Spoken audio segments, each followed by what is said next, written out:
যদি সত্যি সত্যি কিছু মনে খেতে চায়, ভগবান মনে হয় সত্যি সত্যিই তা মিলিয়ে দেয়। জানো তো, কদিন ধরেই আমার খিচুড়ি খেতে ইচ্ছা করছিল খুব। রথের দিন থেকেই মনে মনে ইচ্ছা করছিল যদি একটু খিচুড়ি পেতাম তো খেতাম। তো সত্যি সত্যি সেদিন এই ফ্ল্যাটেরই এক কাকিমা জগন্নাথের প্রসাদে খিচুড়ি দিয়ে গেছিল। সেটা আমি খেয়েছি, কিন্তু আমার পোষায়নি জানো তো খেয়ে। আমি মাকে বলেছিলাম, মা একটু খিচুড়ি করবে? তা মা বলেছিল হ্যাঁ করব। তা আজকে কিন্তু মা এমনি নিরামিষ খাবো আমরা, তো মা বলল আজকে তাহলে খিচুড়িটা করি। তো আমার তো শুনে ভীষণ আনন্দ। তো মা বলল খিচুড়ির সাথে কি খাবি? আমি বললাম যে যা করবে তাই আমি খেয়ে নেব। তা মা বলছে ঠিক আছে, সব রকম সবজি কেটে দে, নিরামিষ একটা সবজি করি আর কারকোল ভাজা করি আর পাঁপড় ভাজা করি, তাই দিয়ে খাবি তো? আমি বললাম হ্যাঁ, আমি তাতেই রাজি।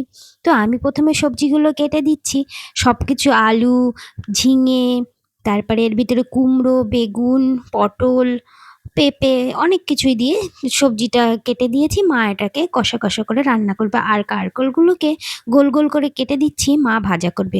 তো শুভ সকাল বন্ধুরা, কেমন আছো তোমরা সবাই? আশা করি তোমরা সবাই খুবই ভালো আছো, আর তোমাদের ভালোবাসায় আমিও কিন্তু অনেক ভালো আছি।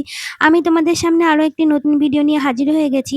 তোমরা পুরো ভিডিওটা দেখো, আশা করি তোমাদের অনেক ভালো লাগবে। আর বৃষ্টি বৃষ্টি ওয়েদারে খিচুড়ি কিন্তু খেতে ভীষণ ভালো লাগে। আমার তো ভালো লাগে, তোমাদের কার কেমন লাগে তোমরা কিন্তু আমাকে অবশ্যই জানিও। আর আজকে যেহেতু শ্রাবণ মাসের প্রথম সোমবার ছিল, তো মা বলেছিল তুই সকালবেলা ঘুম থেকে উঠে আগে কিন্তু স্নান করে পুজোটা সেরে নিবি। তো বাবাও সকালবেলা বাজার এনে দিয়েছিল, মানে ঠাকুরের ফুল আর ফল টলগুলো এনে দিয়েছিল। তো আমি সকালবেলায় স্নান করে আগে পুজোটা কমপ্লিট করে নিয়েছি। আর সকাল সকাল পুজোটা হয়ে গেলে না বেশ ফ্রি লাগে। আর আজকে কিন্তু ভীষণ বৃষ্টি হচ্ছিল, ঝমঝমিয়ে বৃষ্টি হচ্ছে। তার মধ্যে ও একটা কাজে বাইরে গেছে বাইকটা নিয়ে, ও কিন্তু রেইনকোটটা নিয়ে যেতে ভুলে গেছে। তো আমার চিন্তা হচ্ছিল যে ও কী করে আসবে, বাড়ি কাজ রয়েছে, ল্যাপটপটা চালিয়ে রেখে গেছে। তো আমার কিন্তু চিন্তাই হচ্ছিল যে কখন ও আসবে। যাই হোক, শেষমেশ ভিজে ভিজেই এসেছে, কাজ ছিল ওই জন্যই। তারপরে আমি এখানে পাঁপড়টা ভাজতে চলে এসেছি। পাঁপড় এগুলো হচ্ছে আলুর পাঁপড় আর সাবুর পাঁপড়, ২ রকম পাঁপড় আমি ভাজবো। আমার কিন্তু পাঁপড় ভাজা না হলেও হয়, খিচুড়ির সাথে আমি একটা নিরামিষ তরকারি কিংবা বেগুন ভাজা হলেই আমার হয়ে যায়। কিন্তু ও বলল যে একটু পাঁপড় ভাজা করো, আমি খিচুড়ির সাথে খাবো। পাঁপড়টা ভেজে নিয়ে এবার খিচুড়িটাও বেড়ে নিয়েছি, মা আমি আর ও খেয়ে নেবো। বাবার আগে আগে খাওয়া হয়ে গেছে, বাবা শুয়েও পড়েছে।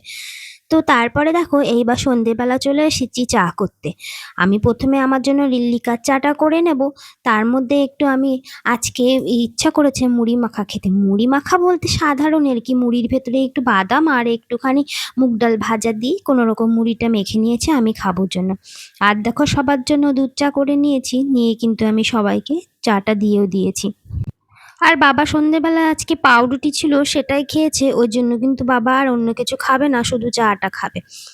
আর মা পুজোটা কমপ্লিট হয়ে গেছে, আর মায়ের চাটাও আমি কিন্তু এবার দিয়ে দেবো। বাবা বলল যে আমার ফোনটাই চার্জ নেই, তুই একটু চার্জ দিয়ে দে। আমি একটু চার্জে বসিয়ে দিলাম।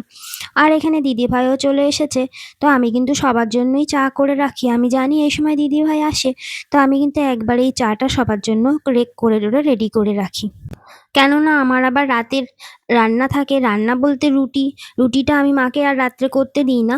কারণ মা সারাদিন করে যেহেতু, আমি রাতের রান্নাটা আমি করে নিই, যেটুকু করার থাকে আর সেটুকু আমি করে নিই, মা একটু শান্তিতে বসে টিভি দেখে।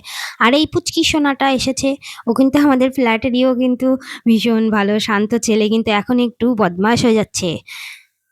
একদম চুপচাপ থাকতে চায় না, কোলে নিয়ে রাখলে একদমই বসে থাকতে চায় না, তুরুক তুরুক করতেই থাকে। তো আজকের মতো এই পর্যন্ত বন্ধুরা, ভালো থেকে সুস্থ থেকো, বাই বাই।